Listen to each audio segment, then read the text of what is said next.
Little question and answer segment here. Question and answer. What year did I go to Florida? 1987.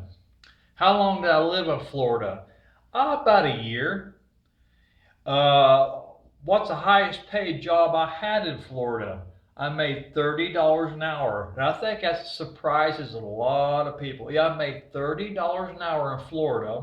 What did I do? I worked with timeshare. And basically, I got paid to walk the beach, swim in the ocean, and talk to people. And all I had to do was to get people to walk through a timeshare and sit with a salesman. They didn't have to buy for me to get paid. The only requirement was they had to be in that tour and be with a salesman for 30 minutes. So if they stayed in the tour for 30 minutes, I got so much per person.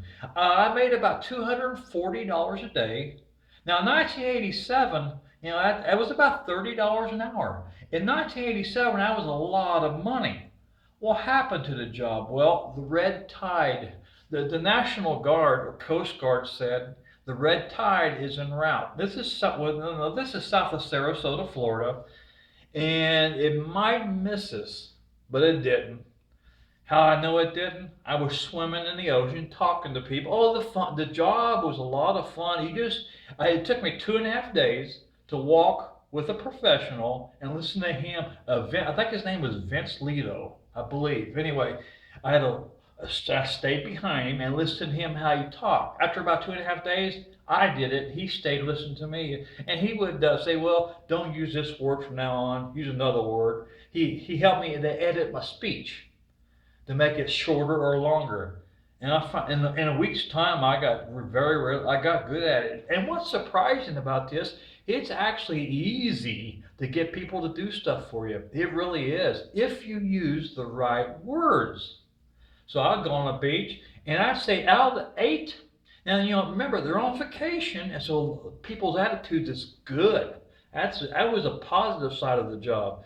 Anyway, I'd say 7 to 8 out of 10 people I talked into walking that tour. Yeah, I was really grabbing. They come on the beach, park, come in the parking lot, park, and go on the beach. And so 50% of my job was swimming and talking to them, having fun. So I got paid, generally speaking, for having fun. And yeah, 50% of it I got paid. I got paid $30 an hour for swimming and talking to people. And now, usually when somebody's in the water, they won't get out right then. But it's a little slower. But they eventually go up. And I had a black lady. She went up her and and she was coming, running toward me after about 2 hours. And she was excited. She thanked me a million times. I only had one person with a little sour attitude. It was a guy. But 99% of the public was the public's easy to talk to if you use the right words.